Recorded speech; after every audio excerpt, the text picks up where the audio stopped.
Welcome to this Monday's live show, the podcast MX Unfiltered, where we BS and talk about everything that happened over the weekend.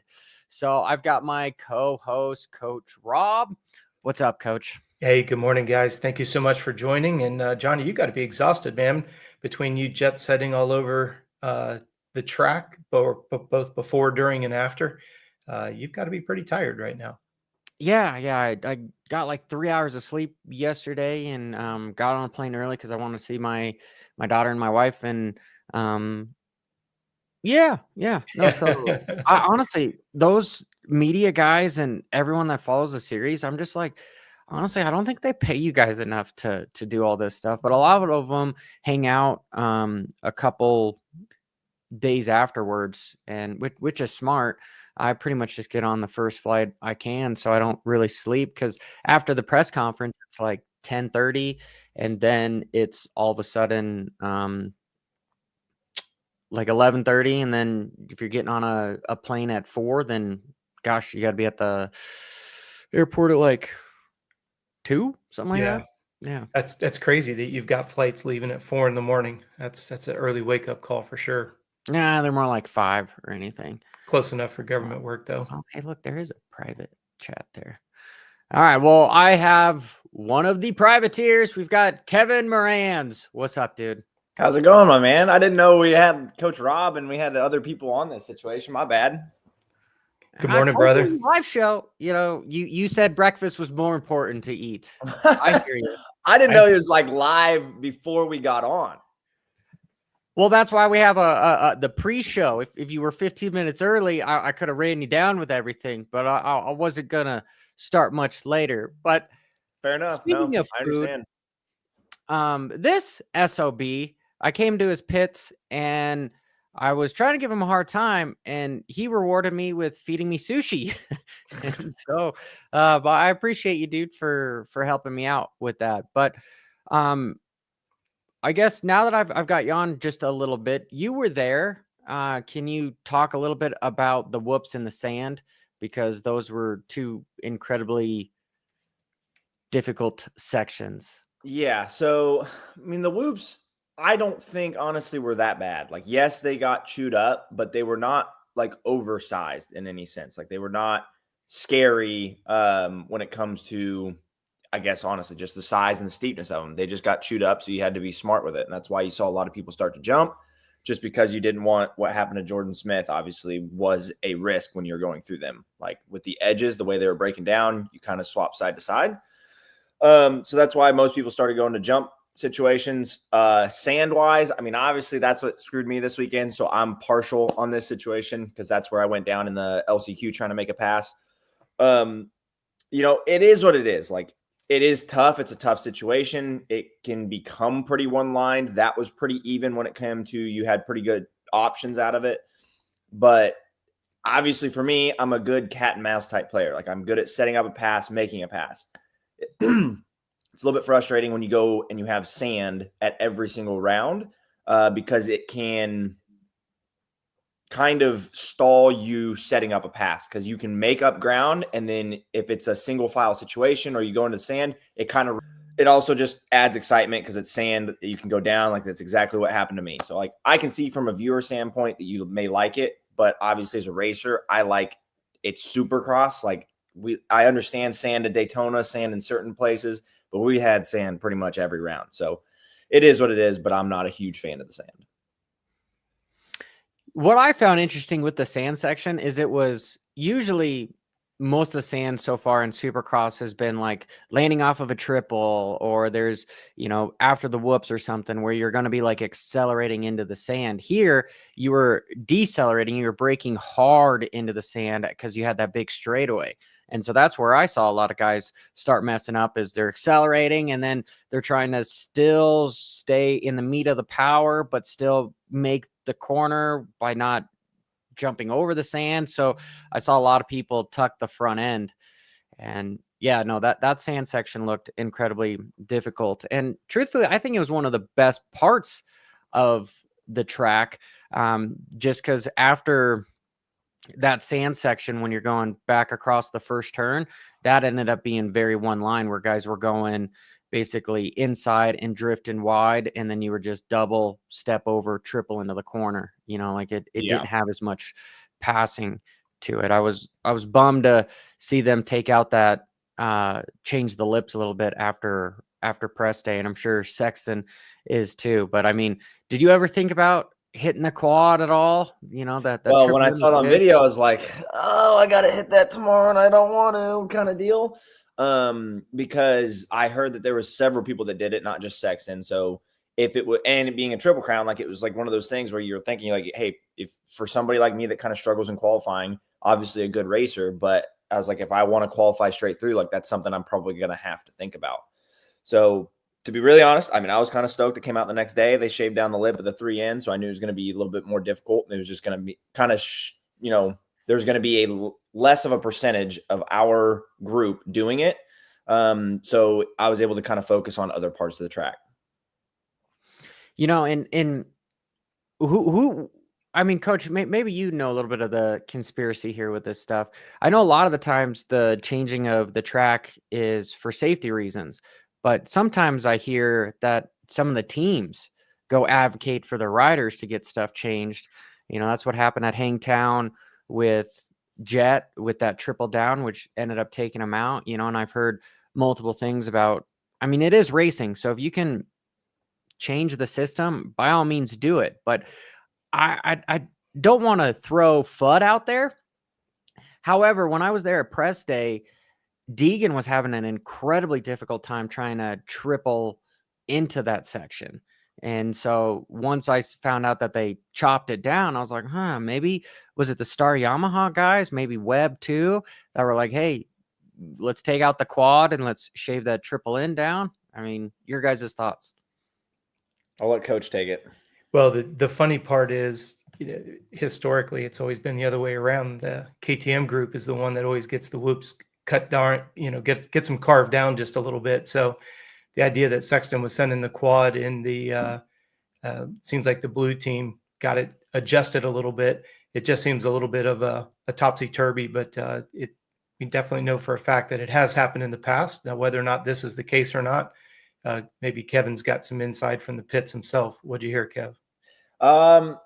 I was told, because I kind of am in cahoots with some of the Dirtworks crew a little bit too, but I think they more or less, like, it's kind of a Savachi situation from the past weekend. Like, it's a big jump where you see one person do it like Sexton, you're going to have other people that feel like they need to hit it. And it's more of a risk versus reward situation, and they don't really want people getting hurt on it. Also, I know Feld is not always super fond of massive jumps that have serious implications if something goes wrong. So I think it was probably several different factors that ended up having the first triple kind of shaved down. And I'm pretty sure they made the landing of the quad, so the last jump of the rhythm there, a little bit steeper too. So then it makes you think a little bit more like, maybe not worth it. So I think it's several different factors. Have you ever gone to the Dirtworks guys and say, hey, this is dangerous. Hey, we need to change this? I mean, not necessarily. Like, I give them my insight based off, because I usually ride the morning press sessions. So if there's something that's like blatantly obvious, like, dude, everybody's going to go to this line, because they like to try to have two options in the rhythms at least. If you have more, great, but they don't want everybody doing the exact same thing. So I'll give them my insight on that, and they've obviously changed stuff based off of my insight. I know they, look to like Chiz a lot for, information, suggestions. Obviously, they take opinions from a lot of riders, but obviously they have to take that with a grain of salt, because, certain people will complain more than others. But I just try to give them fair feedback. And like, if something's difficult, like, I don't ever say, hey, take that out because it's difficult. Like, I like the separation that tracks have. I just give them insight when it's like, hey, everybody's going to do this line. You guys probably ought to try to change something, so there's options. Hey, Kev, remember when Trey Kennard and Andrew Short were going to the races as kind of like a consultant on how to design the track? Do they still have somebody that's allocated to that every week? I think, is that what Jeremy does? I'm blanking on his last name, but Albrecht? Yes, Albrecht. Yeah. I think that's what he does, is kind of, he manages I don't know what his job. So I'm going to speak here. Do not take this, Sure. reality, but I'm pretty sure he kind of takes information from the riders, make sure the track's safe, make sure everything is, what it should be for racing wise for the track for safety stuff. I think that's kind of like his role. So he takes kind of like what we do with Dirtworks. Like, hey, I give him information. I think he probably goes to, the factory riders and stuff like that, or has other input from people that he trusts that like, hey, this is sketchy. This needs to change. This is a safety issue, stuff like that. So I think that's kind of his role. Gotcha. Because I know that they had like an allocated person doing it for a while. And I was just always, because I always thought it was a great idea. Nobody knows it better than you guys as the riders as to what's legit. Sure, you want it to be challenging, but we always say, like, go back to your amateur days, where on the track separates the men from the boys. That's the hard part. When you just make it a high-speed freeway, it's like, all right, start cross all over again, which, yes, we know the starts are important. But when there's nothing that really separates the men from the boys, that's where it starts to become a little bit boring. But we also don't need to be super sketchy and, scrape everybody up off the floor. That's not cool. Yeah, it's a very fine line of figuring out what you can't make everybody happy. Like it's that one of those situations. What? No, of course you can. I mean, Biden tried. That worked really well, right? Yeah. Oh, man. So, Kevin, I didn't get a chance to ask you because I was only in the pits for just a few moments. What tires were you running? So I'm on the Dunlop. I'm hooked up with Dunlop situation. So the MX-34s is usually what we run. And I see a lot of guys that are cutting their tires. They're just taking a little tire iron and they're cutting it right across and then right down. Or have you thought about doing that or not? Never played around with that, to be really honest. I don't have one of those little tire cutting tools. I also haven't really asked. I didn't know if Dunlop does that from the factory or they customize them before they put it on, or if that's the teams themselves doing it. So it's probably a lack of information on my part, but no, I've never done that. It definitely looks like it's not coming from the factory because when I get close to it, it looks like somebody trying to draw a straight line. It's, it's sometimes not the best when you have like this hot cutter to do it. And also, talking with some guys, Dunlop makes special compound tires for Tomac and such. So, your 33 is a different rubber consistency than, what some of the Star Yamaha boys are running. So, yes. But because they're at Arlington, we were fairly close to sea level. What was your gearing on your bike? Because I'm assuming you had your gear ratio, your transmission is standard from the factory, unless, do you have 3 gears in your bike? No, everything is. I'm on a stock 450, stock KTM 2025, stock KTM 450. And so I run 1453, probably one of the only dudes that really runs that gearing ratio. I like it because it's just a stock bike. So all I have is VP racing fuel, twisted ECU, and a Yoshimura pipe. So from the factory, those things are changed out. And then obviously we have all of our different like parts and grips and chains and sprockets and stuff like that on. Yeah. So first gear is like non-existent for you. To an extent, like if I need it, but it's very tall, right? So like it is very, it hits really hard. So that's why I like the gearing ratio that I'm on. Makes it a little bit more tame. Allows me to, get in and out of corners with a little bit more flow. Let's put it that way. I'm not so much of a Barsha type where you just come in wide open, smack it and go. I'm more of like a flowy, consistent type rider. So it just works better for me. Interesting. Well, you obviously were there. You saw the race. Usually what I see happens at the Triple Crowns is the last race is always boring because everybody knows where the points are and that's just it. And when I was on the side of the track and I saw Chase crash and then get up and then get into a position where he still had the overall, I was like, okay, cool. He's got this. But then saw him charge. And I'm going, okay, Roger, where's the pit board where you're saying slow the fuck down? Like just pack it in. And then he runs into the back of a Webb. What did that seem like to you as a racer? I don't know. I don't want to talk crap on the situation because obviously he's in a much higher level than I.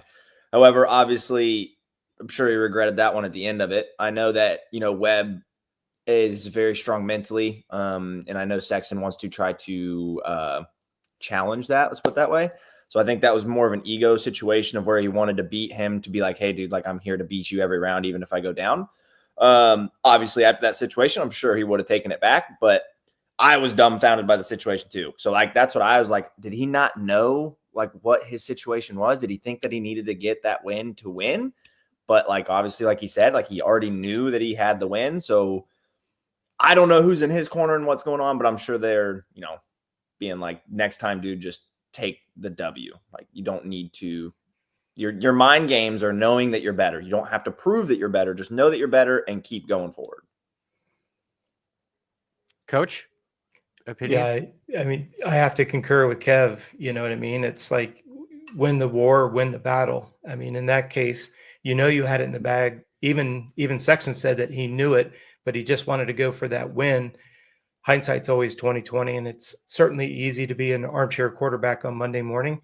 So I don't know and this is just me speaking out of my opinion. It doesn't bode well for Chase because it just seems like a lot of these unnecessary mistakes are what he gets kind of labeled with. As soon as that comes out of my mouth, on the other hand, you also have a situation where he's won a couple number one titles, both indoors and outdoors, in the last couple of years. So at the end of the year, he always seems to be on top, but during the year, it does seem to be a lot of unnecessary mistakes. Pardon me. And you hate to think that that's what you get known for. You've seen all the moto memes floating around with, Tucker Sexton and stuff. They're pretty well deserved, unfortunately. Well, I mean, okay, so where I'm going with this is, cynics criticize where critics analyze. Mm-hmm. And being off on the side, like my job is like kind of a tutorialist. Let's say it how it is and for the fans here. And so if I'm analyzing, right, my point of view on the thing is Sexton is the fastest mofo on the track. He's got everybody beat. He proved that he was basically beating everybody with doing the quads and all these crazy jumps. But there's something that he has that his Achilles heel. Well, what is Superman's weakness? Kryptonite, right? I guess that's what it's called. And his kryptonite is his head, unfortunately. And that may be an easy fix, Coach. I mean, you've done some preparation for guys, so I kind of want your insight on this. But truthfully, a lot of the times at the end of the Supercross season, it comes down to you won the championship on your bad race. And what has he done? He's hit the gate here recently, which haven't really seen a pro do that, especially his caliber. And, he's killed it multiple times racing and has lost wins because of it. And so I don't know if that's a KTM issue. I don't know if the idle is really that low or what's going on. I've heard rumors that these guys are in first, second gear around pretty much the entire track. So for me on the outside looking in, the dude's got the statistics to back badass dude on a bike, super fast, but you can get defeated by his head. And so just what Kevin was saying, and not putting him on the spot here, but I agree with him wholeheartedly that he was racing forward because he wanted to go to Daytona, proving that, hey, I can kill it, let you by, and come back and pass you and still win, right? And instead, it backfired on him because now he doesn't have the red plate. And then now Webb has got this, oh, all right, you've shown your weakness. I just have to pressure you into a mistake kind of a thing. So, well, it's not the first time we've seen Chase get pressured. Look at the summer with Tomac, right? It was kind of like the Ricky and James, pardon me. It was like the Ricky and James summer where Ricky would say, if James didn't fall, Ricky wins. Now we go indoors. Now you see Chase tucking it.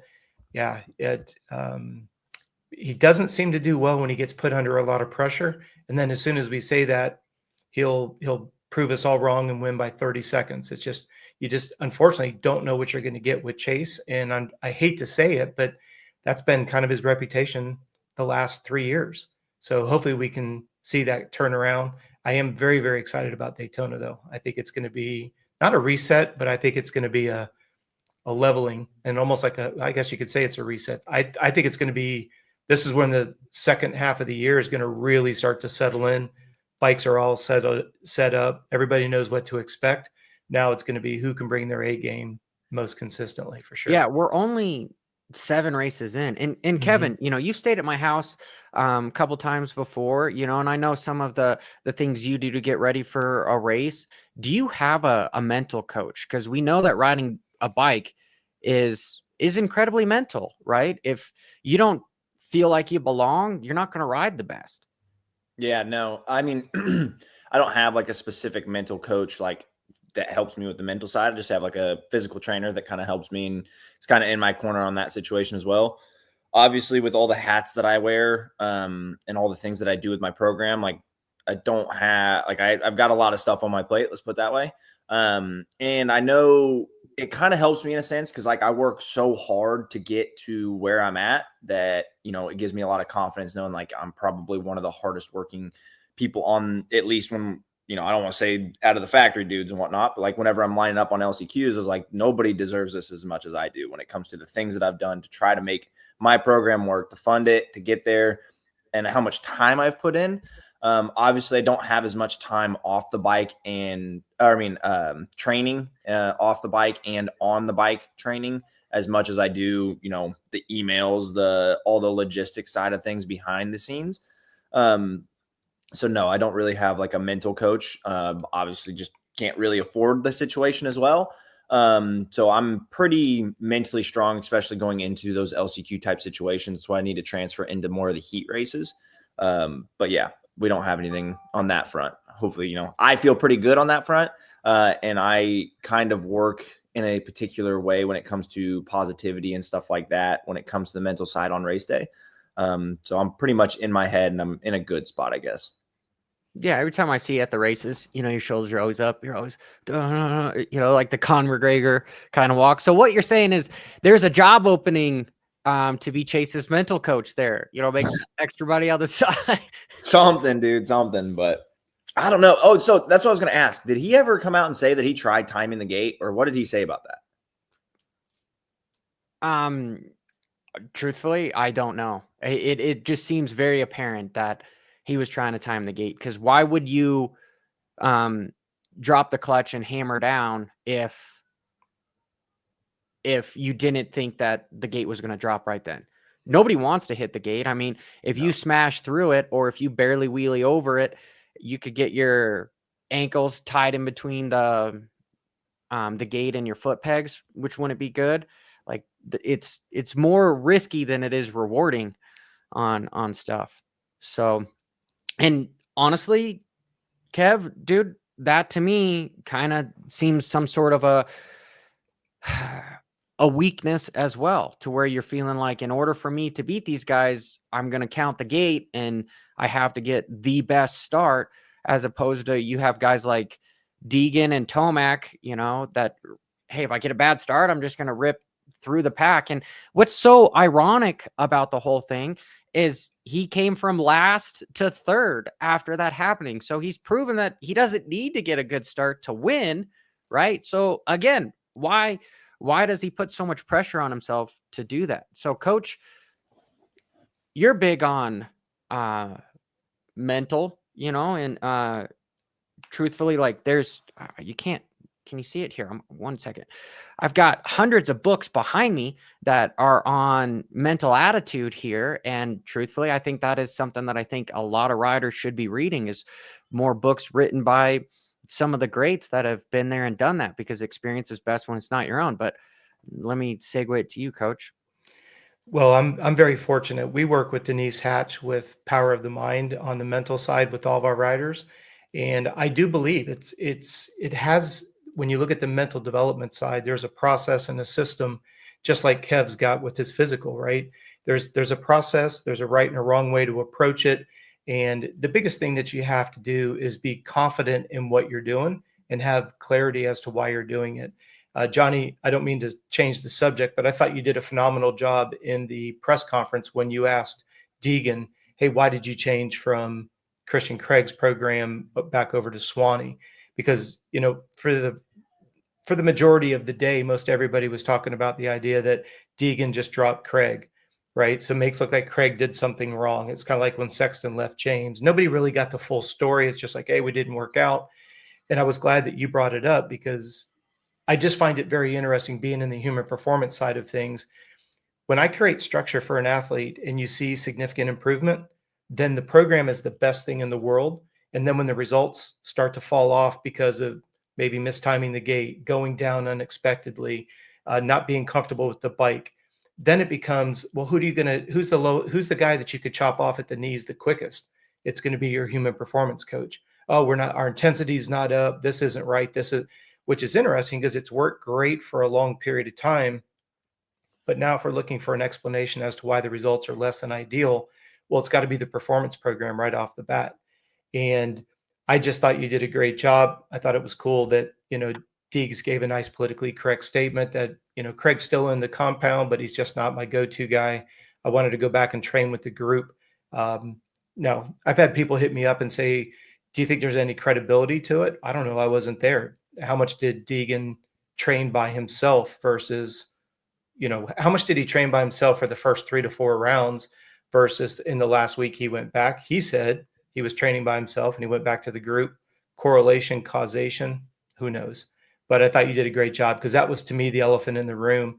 And I don't know, it's always easy to blame the performance program where it's like, oh, now I'm overtrained. We're up to that point, and we've got ways that we have checks and balances, not to be proven right, but to keep the confidence in the athlete that we say with our clients, we always want you to come in 1% undertrained versus 1% overtrained, especially when you look at the idea that we've got 37, 38 weeks of racing.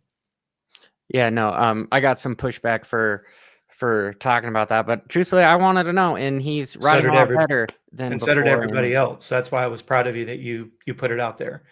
And Kevin, when it comes to training, do you ride with other guys when you're traveling, or are you just practice by yourself? And, you know, maybe let me reword that better.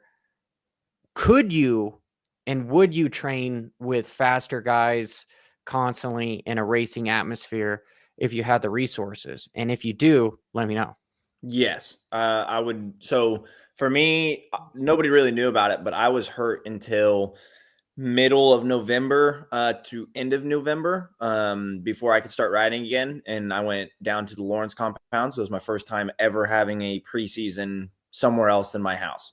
So the last 3-4 years, I obviously had a track built at my house because I'm in Kansas. There's not really anybody around me. So I had Benny Bloss, who's close to me in Missouri, but haven't had him for the last 2.5 years because he got signed by Beta and he's been out in California preseason. So 3 years ago, I had Benny out there preseason, but obviously, yeah, like I said, when he went to Beta, there was no preseason, riders around that were of my caliber for like to push me kind of deal. So that's why this year, obviously the injury situation was not ideal, but ended up going down to the Lawrence compound. I think that was a big thing for me is being able to be at quality tracks, good guys, putting in motos and everything like that. I think that's where the difference came. And I only had 3.5-4 weeks of it. So coming into this next year, into 2026 Supercross, I'd love to get down there even earlier. But for me, I'm actually staying in Dade City, Florida right now. It's just too cold to be back in Kansas. Last year, I was able to go back to Kansas right after the California stint. But obviously, all the cold situation that's happening in, honestly, the whole Midwest, there's no way for me to ride and be productive back home. So I'm down here in Dade City. I'm actually traveling out and riding at Future MX here and there. I would love to be back at the compound. I just can't afford it in season, and it doesn't really make sense for me only riding, 2 days a week. So if I had unlimited funding or more funding, at least, I would be back down to the compound. That way I at least get those 2 good days of riding in a week. But for me, I'm just kind of making it work with what I got. No, I appreciate your candidness to talk about it. And small little backstep of what we were talking about with the whole gating Got some comments here saying that Jason Anderson was the guy that creeped, and then Chase just dumped the clutch. But at the same time, okay, not that I'm dogging on Chase, because like I said, he is honestly, if it's anybody's going to win the series, it's going to be Chase. It's really going to be between Chase and Webb. But if I was a fanboy, I would like to see Roczen win. Like, come on, make Suzuki great again. However, I'm digressing. Point is, if the guy next to you flinches, you got to have the faith in your ability and everything, not to just fucking drop it, right? Right, Kevin? Like, multiple guys flinch next to you. You got to hold your composure, not just be like, oh man, I missed, right? Yes. You know? Yeah, exactly. I don't know. It can mess you up when somebody flinches next to you, but to dump your clutch fully and hit the gate, I think is a little bit absurd. I can understand you jumping and then pulling the clutch in as well. I don't know. I didn't watch it back close enough. I don't know if it was like timed to the point where he jumped a little bit and it just hit his front tire, or if, from kind of the video I remember seeing, like he dumped it ready to go. Like he didn't even look. Yeah. Like he was trying to time it. I think that's the best thing that we should just say. Yeah. Kev, it was that to me seemed like a total PR. All right. Say that Jason was the guy that flinched, but truthfully, from what I saw, it looked like Chase effing went, and then Jason was like, oh shit, I should go too. So he goes, and then he hits the gate a little bit, and then he pauses and then lets the gate go down, and then he goes. So I don't know. Yeah, but hey Kev, what's your thoughts on the grate? Keep or discard? For me, man, keep it. That's the way I get my good starts. Is I think it levels the playing field when it comes to your start, obviously. So this is even the situation for me in the LCQ is like I was like 2 spots out of getting a good gate. So I kind of took one that was a little bit wonky in the LCQ. Because they do get squirrely, or they have bumps, or they have things after the gate. So it still makes it fair enough to the point where like you need to get a good gate pick. However, for me, I think I am pretty good at getting off the grate, so I like the grates. So I don't know. I'm probably biased in that situation. But it also makes it level playing field. You don't have to pack a gate. You don't have to do all the extra work that takes more time before you take off. So yeah, I mean, for me, I like the grates. What about everybody going in handlebar to handlebar into the apex of the first turn? What would be your solution to keep it? Because that's what the argument with most of us as spectators is. All you've done is just move the starting grid all the way, but much closer to the first. And then everybody's trying to make the apex of that corner. And we're just seeing a lot of first turn carnage, whether it's, Evan Ferry getting, planted into the wall because everybody went right in the left-hand turn. What's your thoughts on that? I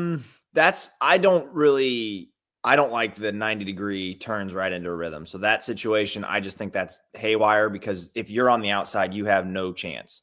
If you're on the outside in a 180-degree turn and it's longer, like it was this past weekend, like it gives you a shot. But the shorter you have your starting line, the more important it is to be in a good spot. So then and it pinches harder, quicker. So I mean, it's a double-edged sword, because you have a longer stretch, you have more speed coming in, and people still trying to pinch. If you have a shorter start, you have I guess a higher percentage of cutting in to get into the first corner. So then you have more probability of carnage happening. So you have carnage in either situation. That's one of those things where you're not going to make anybody happy. But for me, I don't like the 90-degree turns. It especially right into a rhythm. Like it worked for me in my very first main event in the 450 class 3-4 years ago. Like I remember I was on the very outside. I was the last one to get in. So I had the last gate, and I dang near hole shot it from the outside. So it worked for me in that sense. But 98% of the time, if you're on the outside gate, you have a 90-degree left-hand turn into a rhythm.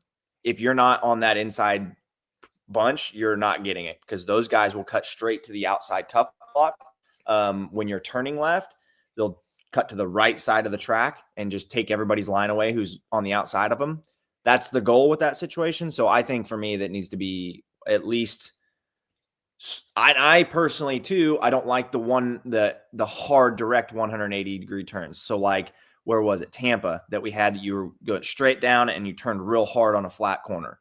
I like it when it goes around like a 180 bull turn. So then you kind of have a sweeper.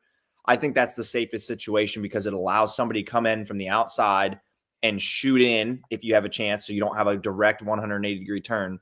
It's the most even when it comes across the board to somebody that doesn't get a great qualifying position. So obviously I'm biased because that's usually where I'm at. I don't know what the top guys think though. What are your thoughts? Because I'm gonna play devil's advocate. Historically, watching your career, you've always been very good on the starts. That's going to be a combination of packing the gate, obviously the timing, transition, grabbing that second shift if it's applicable. Do you think it'd go back to your advantage to go back to the prepping and the dirt start versus the grates? I know you said that the grates work well for you with your starting technique, but you were always so good when we didn't have it. You're not wrong. So I liked it in both situations. However, for whatever reason, for me, it's from the 12-inch mark after the gate to about the 6-foot mark after the gate. For whatever reason, it seems like I can just shoot straight forward harder than most people. So whether that's from the gate, great, and I'm good at getting off of the grate, or if it's just my reaction time and my ability to fan the clutch kind of situation. Honestly, I don't know. I just like the grate because usually I'm in a not so favorable starting position, at least like in the heats and stuff like that and in the main events, because usually I'm coming through the LCQs at this point. Hopefully we can move more into the heat races and stuff like that. But when it's all dirt, you get a really bad gate if you have one of those last gate picks. So at least having an even playing field getting off is more favorable for me. That makes more sense. Yeah, that does make more sense. Yeah. A little bit less on the line choice because you know you're going to come out. Correct. About the gate though, like these guys have factory ECUs and they have special start maps and they've got the little RPM sensors on the front. They know that, hey, they're going to get maximum traction every time. And then as soon as the RPMs hit a certain, it's going to shift back into their map for Supercross. You know, that is a huge advantage over you, Kevin, where if you were just on dirt, you couldn't have this predetermined map that has maximum traction because it's always different. You know, like this weekend, that dirt looked very clayey and sticky, but a lot of the riders were saying that it was real slippery, actually, you know? So like as a rider, you're able to adjust how much clutch play you're given and throttle as the bike is spinning or hooking up if you're on a dirt start, not to mention the chatter bumps in the middle of the ruts when you're starting, right? So I honestly think that the start grade is even more of a disadvantage for guys like you because the factories have the technology behind them where they just have to keep it here and let the computers do it for you. Because I don't think you have access to factory ECU for these start maps. Yeah, I'm sure that's actually something that Twisted could probably put together for me, but I've never really dealt with it because I've never needed it in a sense. So I just have a lot of confidence in myself. Obviously, the last few starts haven't been great, but I know that, especially again, it's one thing. Obviously, you have all the technology of the factory riders and whatnot. So in the heat races, and I'm usually in a little bit worse of a gate position. It's tough to have the same mentality going into it because I know I'm at even more of a disadvantage. But by the time we get to the LCQs, regardless of who's on the line with me, because I've had, there's been a lot of factory riders in those like Chiz, Benny, a lot of other solid dudes like Nichols and stuff like that. But even with those guys on the line, I'm pretty confident like, hey, like I can easily hole shot this, and whether I win, that's different, but like I can at least get out front very quickly. So it's really I will ask you this though. You say you don't need it, but have you ever potentially tested it with the I've never tried anything. So I'm here to try it. I'd love to, but I've never had the facilities to be able to make that happen.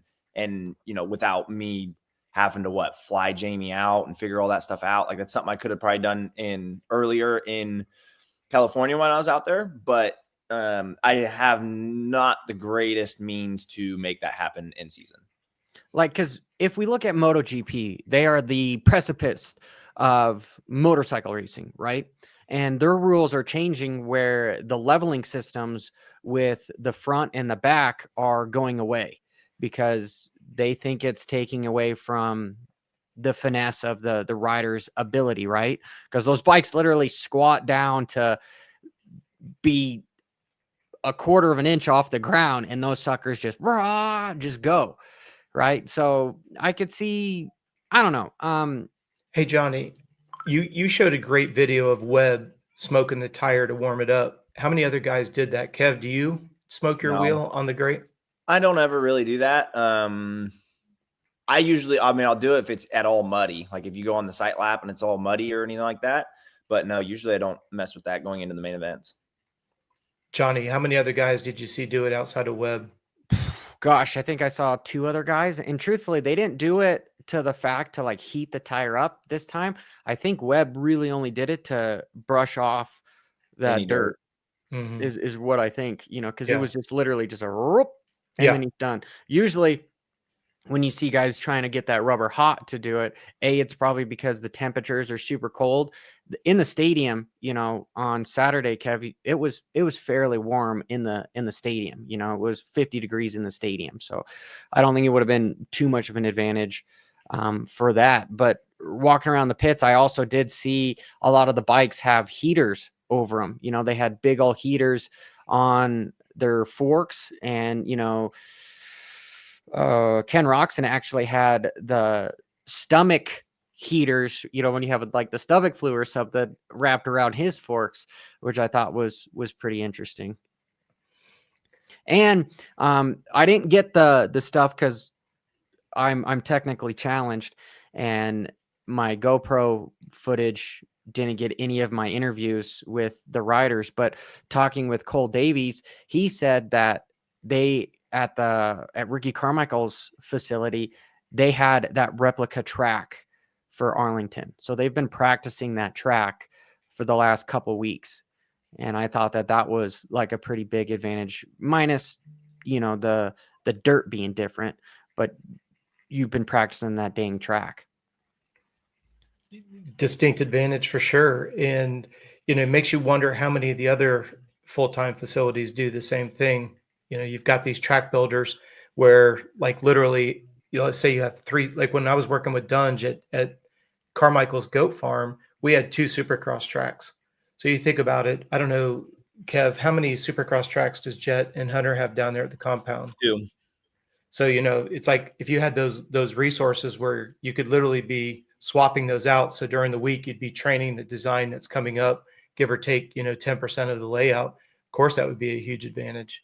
But surprised more don't do it. You look at Masterpool, his dad changes that track up every single day. Every single day that you go to that facility, the track is different. He's on the dozer all night long, changing it up. So that ability to learn new tracks quickly, I think, is one of the not advantages, but yet an advantage that Ty and his brother both have. What do you think is going to happen when we go outdoors? You mentioned Cole Davies, and when we go outdoors, we know Deegan is super fast outdoors. I don't know if you look at the maturity that Cole Davies is showing indoors. I think outdoors is going to be quite exciting. What do you think? This is only his 5th pro race too. Yes. And he's already won. He's already led the most laps of any 250 rider, I think, in history at the start of a championship. His starting percentage is ridiculous. Yeah. I mean, yeah. And unreal. This weekend, I talked to him briefly, and truthfully, I think just his adolescence is what got him. Was he expected so much out of him that he kind of, I want to say, blocked his ability to execute, until that 3rd race where it was kind of like, hey, just go out there and just go back to your roots and just go have fun. And he was able to perform, because talking to him a little bit on press day, and he was the first guy to really hit the big triple in. And I'm like, man, this kid's on fire. But talking to him, he looked like he had a lot of pressure on him, to be honest. Like what Art just said in the chat room area, think about the idea that Cole Davies is 2 years younger than Deegan. Now, I was talking to Michaela about this over the weekend. Are we going to have a situation where Cole Davies comes in and rocks the whole apple cart? right? Nobody had him on their had him on their short list, or as a joke goes, no one had him on their bingo card. Not at this level, that's for sure.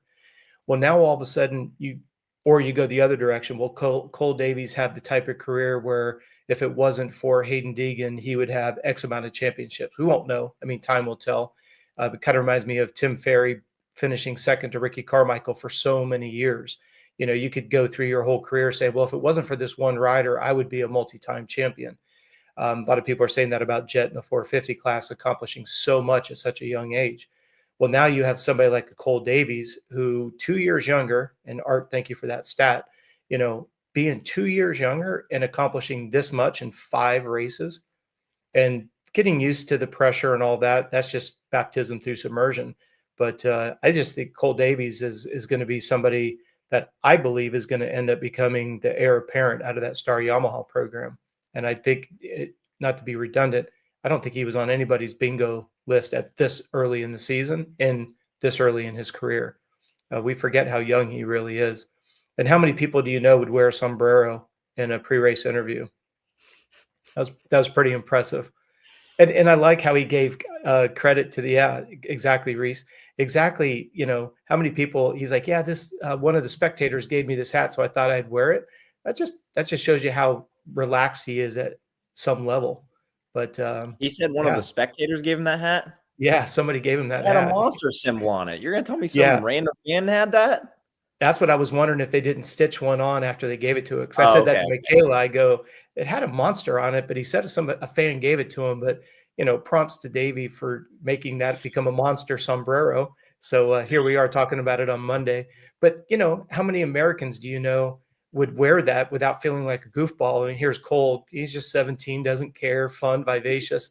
He kind of has that shit-eating grin on his face all the time.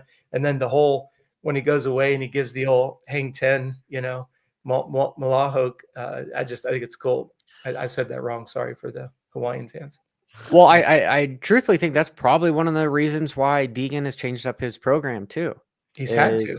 You've got Juju and Cole that are riding up his butt, where Deegan was sort of the guy to beat and was able to just ride around everybody. And what did he do this last Triple Crown? That's sort of what he did. He was the only real rider that I saw that was setting guys up 2 corners before and able to just kind of run through them. And we saw him pretty much attack his own teammates, you know, making it kind of seem like an alpha move, right? Where you're trying to prove to even your teammates that, like, hey, if I'm behind you, don't think that I'm not going to throw you over the berm, kind of a thing. And it was more of a show of dominance is what I got out of Deegan, which is what I kind of wanted to see from Sexton.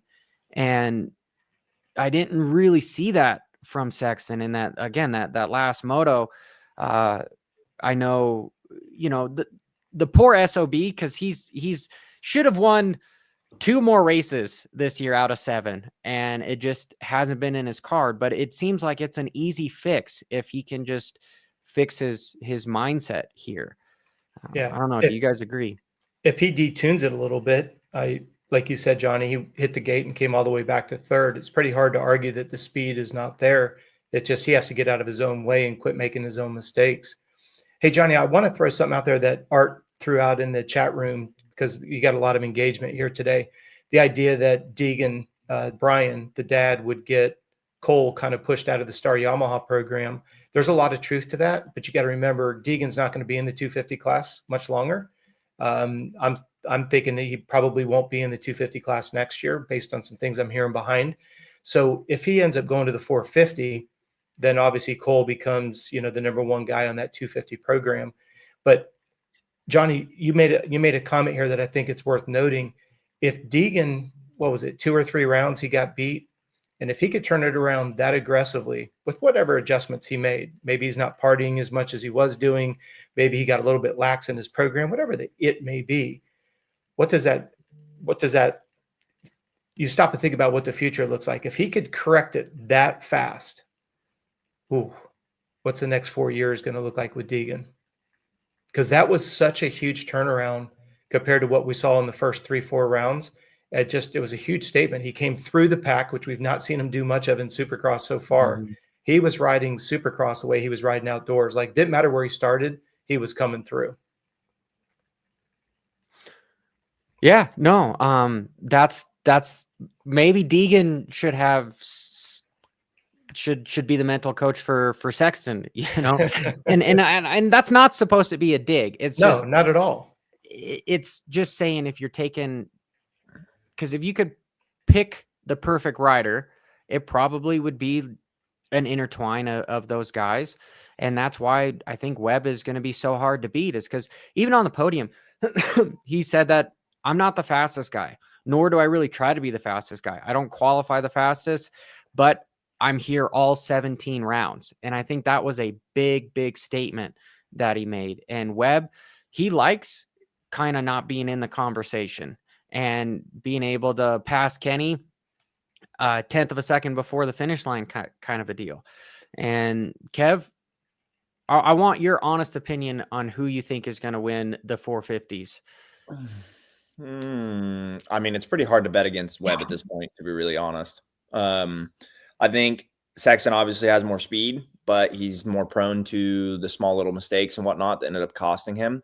I mean, I don't know. It's just nuts to me to be at that level, and I understand that you're there to win every race. But when you're thinking long-term in championship and you already have the win wrapped up,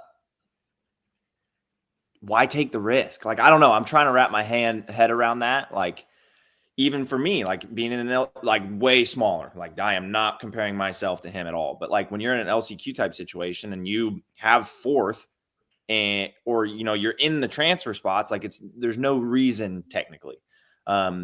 Obviously, I probably shouldn't even said that. I'm gonna get crap for that because No, you're not going to get crap at all, Kev, because it's all relative. It's all relative. Yeah. But look at how much bigger it was for Chase. You've got a big KTM bonus for first. You've got a 2-point advantage for the red plate. Yeah. They were tied in points. It wasn't just about the win there. Like, and your analogy for the LCQ is perfect. Perfect. Yeah. And he even caught up to Webb. Like, he made mistakes, caught up to him, and like had him there, lost him, had him there again. Like, just take the win and be like, yeah, I had him, but I knew I had the win. I'll take the championship points. Obviously, I had the speed over him. Let's go into Daytona. But completely different situation based off that last lap, which is just crazy. Yep. Well, and Johnny, the other thing that Webb's got going for him is we still have a lot of racing left. And if you're going to work the odds, and we've seen the odds that Chase stacks against himself, it's hard to not bet leaning towards Webb. Nobody's doubting Chase's speed. What people are doubting is Chase's decisions. And that's the bottom line, period. So you never see Webb give up points, right?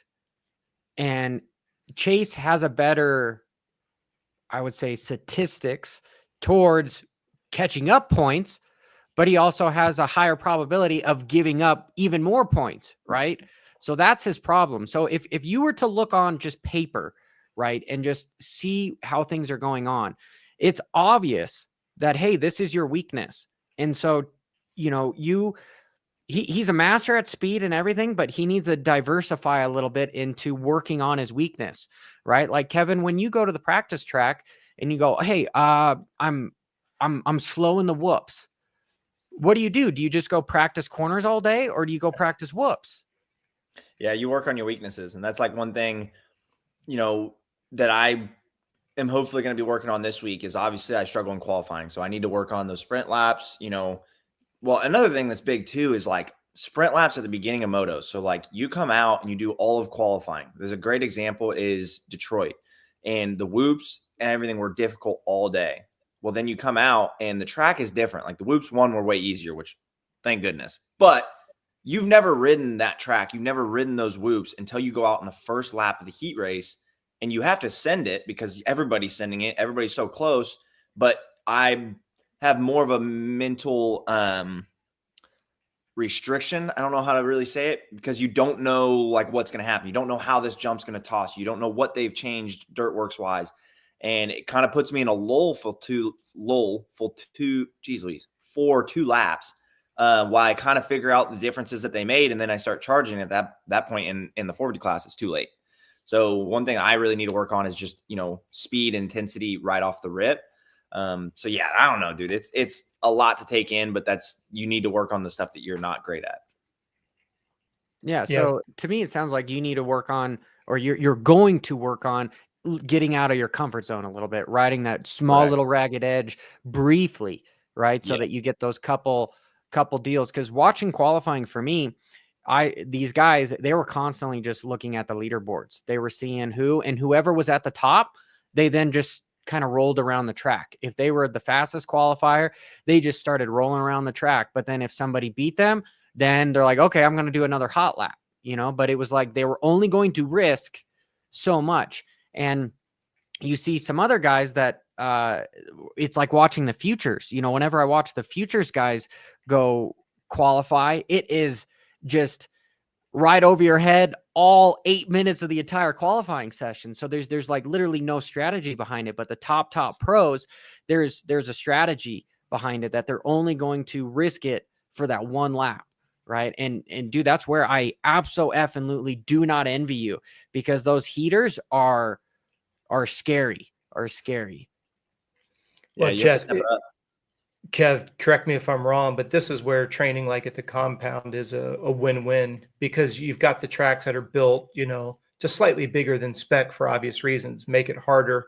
So that way, when you go to the races, the tracks are a little bit easier than what you've been training with during the week. But then when you're out there, I think what you just said, I hope created an epiphany for everybody in the chat room. It's a different track from qualifying to the first lap of that night show.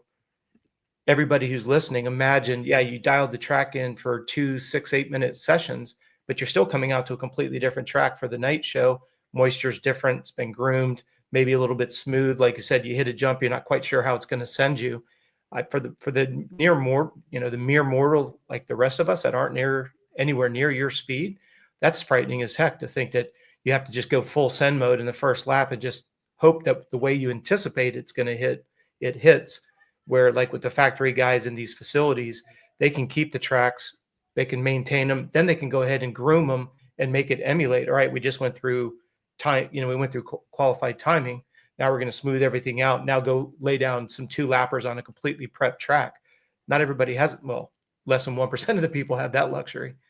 Period. Yeah, definitely. Yeah, it's just it is. I think people don't really realize is how much it can change from qualifying to the races. Like it's nothing insane, but if you watch the first couple laps, you'll see people coming up short on stuff or going long on stuff, and that's just because when they get rebuilt and they reface things, like it changes.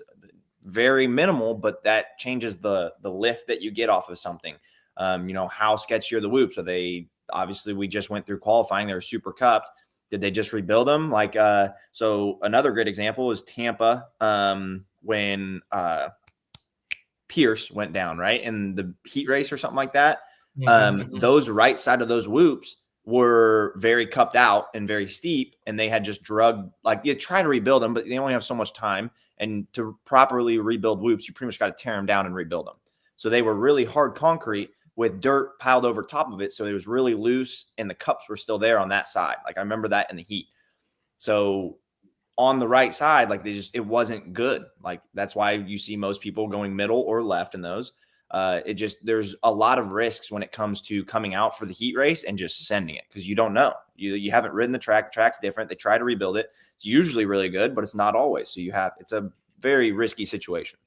Yeah, I can't even imagine. So before I let you go, Kevin, I want your opinion on the tough blocks, right? Because so many guys have been going down hitting the tough blocks. Are they too close on the track, or are you guys just constantly scrubbing and jumping off the sides, and or is there a better idea to potentially maybe put them 6 inches to a foot on the sides of the actual jump, not where it's straight, but where like the dirt just kind of rolls over, to somehow maybe build different kind of tough blocks that are somewhat at an angle so that they can rest straight on, not roll off of the jumps. Do you guys get what I'm trying to say? Like, yes, like a hybrid tough block. So it's not, you can use all of the track, because like what happened to Pierce, he shouldn't have crashed. His foot pegs hit the tough blocks and it took him out. We've seen so many guys but Hunter Hunter. hitting the tough block, crashing. You've got Faulkner hitting the tough blocks a bunch, crashing. So your opinion on that? I think it's a double-edged sword again. Like, you're not going to make everybody happy. But for me, I like the tough blocks because it is a safety thing. Like, there's been certain situations where I come off the bike, I land on a tough block, and it saves me. However, I do think they need to fully redesign them because them being square, right? And our pegs are too short. Like, they're going to hit them. So I don't know who else has said it. I don't know. But regardless, I think they should be like trapezoid shape to the point where they can. And another thing too, like if you put them on the side of the jump, people are just going to use the whole track and they're going to have the same situation where the tough block's still probably going to hit. That's my kind of take on it, is we're going to try to use the whole track because once something gets edgy, you're going to move over. So you're going to have a similar situation. And then it's honestly probably going to be less safe because, like, imagine you had the whoops, right? And you had the tough block on the edge of the whoops. So technically, like you said, like how the dirt goes down. Well, if somebody goes over that side and it starts getting worked in, there's no dirt holding people from hitting that and like it pushing off, like pushing the dirt down, which would then move the tough block and everything like that. So they build the track, I think, wide enough that then they obviously set the tough blocks on full. So like the bottom of them, the surface has nothing but friction on the dirt, right? So it holds it there. So I really just think that they need to either shorten them a little bit and make them more trapezoid shape. So if your tire gets close to hitting it, your peg's not grabbing it and it's tossing you off. So I don't know. That's my guess, but I haven't really put a ton of thought into it. Okay, yeah, I kind of put you on the spot here. But I know we're right at that hour, Kevin, and I said I was not going to go much longer. And then I don't care. I mean, I'm chatting it up, dude. Okay, well, then I'm going to be the dickhead that says I need to leave because I've got a 3-year-old that is being a little dictator, and I need to stop her before she starts destroying stuff in her room. But Kevin, always a pleasure to have you on. I know the next couple of races that I'm going to, I'll make it to at least come down to have some sushi with you because that was some good shit there. Rapper Sushi, man. They came out in Texas. They were solid. But dude, you're seeing you over the years, right? From getting out of the box van to now being in your own semi. Like, I've missed you in the pits because I'm like, this isn't a privateer rig whatsoever.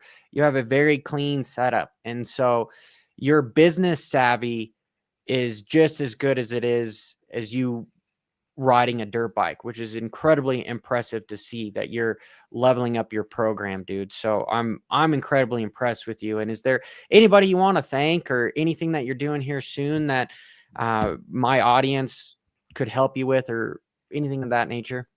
Yeah. So the biggest thing, I want to give the biggest shout out to Champion Tool Storage because they're our title sponsor this year. They're the ones that own the rig. They're the ones that kind of help me and is more or less a partner in this team with me. But if anybody wants to, because we're still looking for sponsorship and stuff too. Like, he brings in the rig and everything, like it's on me to take everything racing, pay for the crew, the flights, the hotels, obviously all the bikes and everything like that. It's all me. So we are still looking for sponsorship. KevinMorans.com pretty much has all the information. You can learn how to join the Rans Mafia, get your first last name on our bike. Like, there's a lot of really cool ways for fans to get involved. And then if, somebody wants to have logo placement, or we even have VIP experience type stuff where you come out, we cover your guys' passes. You enjoy the day with us, have, whether you bring clients, kids, or anybody that you want to kind of show a good time, that's an option with us as well. KevinMorans.com. We've got new merch, KevinMorans.com. But there's a lot of great people that are continuing to support the program, like Champion Tool Storage. We've got Jibo on board, which is like a Class Fields marketplace situation as well. So they're really big for us. Redline Oil. We've got Ground Force. They are a big part of our program as well. Ground Force Worldwide. So Blue Iron Foundation, 110. We've got the new merch and new pit shirts and stuff like that. So there's a lot of really great people part of the program. KTM starting to step up a little bit. So we're just trying to figure out where we need to go in the future. But yeah, there's a lot of people that support the program. We're still looking for more. There's a lot of creative ways for us to support the program, and the helmet wraps, the bike branding, logos on certain stuff at each round to help us pay for flights and hotels and stuff. Hell yeah. Hell yeah. Hell yeah. Yeah. Well, boys, this is where it comes to an end, where, I don't want to say goodbye, but I have to. All right, guys. Till next time. Thanks, Kev. Appreciate it, guys.